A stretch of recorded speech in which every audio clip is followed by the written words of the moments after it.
o aniversário que virou um jogo perigoso. Era para ser uma noite especial. Um jantar íntimo, velas, o vestido que ele tanto gostava, aquele que marcava as curvas sem ser vulgar. Mas desde o início, algo estava errado. Meu marido, sempre tão atento aos detalhes, esqueceu o vinho que eu adorava. Tropeçou nas palavras do brinde.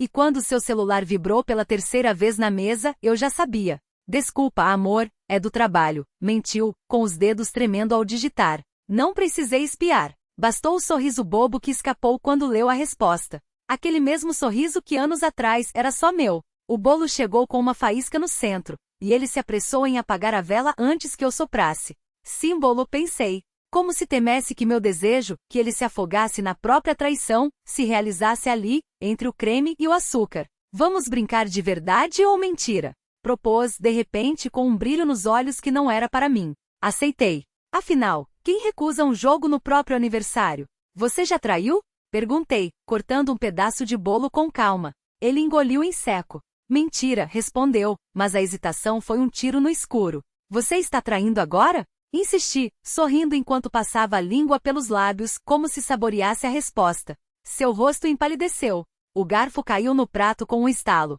Mentira, sussurrou, mas as mãos suavam, o pescoço ardia em manchas vermelhas. Ela está aqui? Completei, baixando a voz como quem compartilha um segredo. O pânico explodiu em seus olhos. Ele se levantou tão rápido que a cadeira tombou. O celular, abandonado na mesa, iluminou com uma nova mensagem. Cadê você, amor? Tô no banheiro como combinamos. Não gritei. Não chorei. Apenas peguei o garfo, ainda sujo de chantilly, e o enterrei devagar na sua mão quando ele tentou pegar o aparelho. Parabéns, querido, disse, enquanto o sangue escorria entre os dedos dele. Agora a brincadeira é minha. A porta do restaurante se fechou atrás dele com um baque surdo, deixando para trás o cheiro de café queimado e o gosto metálico do sangue na minha boca. Não corri. Não precisei.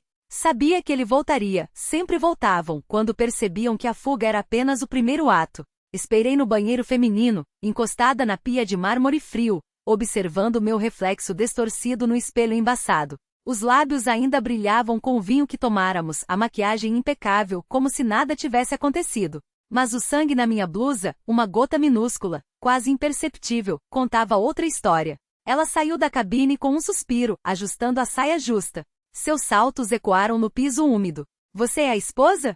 Perguntou, parando a 2 passos de mim. Não havia medo em seus olhos, apenas uma curiosidade mórbida, como quem finalmente encontra o monstro debaixo da cama e descobre que ele é bonito. Sou a pior coisa que poderia acontecer a você, respondi, passando o dedo pela borda afiada do batom. E a ele também. Ela riu, um som agudo que ricocheteou nas paredes de azulejos brancos. Ele me disse que você era frígida, que não aguentava mais a sua frieza. A palavra me atingiu como uma faca, mas não pisei. Em vez disso, abri a bolsa e tirei o isqueiro de prata, presente de nosso aniversário de 5 anos, gravado com a data em que ele ainda me olhava como se eu fosse a única mulher do mundo. Frigidez é não sentir nada, falei, acendendo a chama com um estalo seco. Mas eu sinto, querida. Sinto tudo. O incêndio começou antes que ela pudesse gritar. As cortinas do boxe pegaram primeiro, o tecido sintético derretendo em fios negros que caíram como lágrimas sobre o chão. Ela correu para a porta, mas já era tarde, eu havia trancado com o gancho de metal que guardava na bolsa para emergências. Ele sempre gostou de assistir, murmurei, enquanto as chamas refletiam em seus olhos arregalados. Vamos dar um show para ele. Do lado de fora, ouvi os passos dele se aproximando, desesperados. Batia na porta, chamava pelo meu nome e pela dela, pela ajuda que nunca chegaria. Sorri. Finalmente ele entendia o que era ser ignorado. Quando os bombeiros arrombaram a porta 20 minutos depois, encontraram apenas cinzas, o cheiro de carne queimada e eu, sentada no chão, com as unhas perfeitamente pintadas e um copo de vinho na mão, o mesmo que havíamos dividido antes da sobremesa. A senhora está bem? Perguntou um deles, estendendo a mão. Olhei para suas botas sujas de fuligem e balancei a cabeça. Nunca estive melhor. E era verdade. Porque agora finalmente eu tinha sua atenção. Toda ela. A fuligem dançava no ar como confetes em uma festa que só eu compreendia. Os bombeiros se moviam ao redor, vozes abafadas por máscaras, radinhos chiando ordens que ninguém mais ouviria. Um deles tentou me puxar para fora, mas meus dedos se fecharam em torno do copo vazio com uma força que o surpreendeu. O cristal estalou, e um filete de sangue escorreu pela minha mão, vermelho vivo contra o preto das cinzas. Precisamos levá-la ao hospital, insistiu o outro, mais jovem, com olhos que ainda acreditavam em salvamento. Sorri para ele, lenta, como se compartilhasse um segredo. Não há pressa. Ele já chegou. E era verdade. Entre as vigas carbonizadas do que fora a sala de jantar, uma silhueta se destacava. Não o corpo que eles procurariam depois, não os restos que os legistas tentariam reconstruir com paciência de arqueólogos. Era ele inteiro, ileso, com aquele terno cinza que sempre usava nas noites em que prometia estar em casa cedo. Seus sapatos brilhantes não tinham um arranhão, apesar do chão queimado. Você fez isso, disse ele, não como pergunta, mas como quem finalmente lê as letras miúdas de um contrato. Nós fizemos, corrigi, passando a língua pelos dentes. Você só não quis assinar na hora certa. Ele deu um passo à frente, e o chão rangeu sob seus pés, como se o próprio chão o reconhecesse. Os bombeiros não o viram. Nunca o viriam. Para eles eu era apenas uma mulher em choque, uma sobrevivente com sorte demais. Mas eu sabia a verdade, a sorte não tinha nada a ver com isso. Você sempre soube como me irritar, murmurou ele, e pela primeira vez em anos, sua voz não era um eco distante no corredor, não era um bilhete deixado na mesa da cozinha.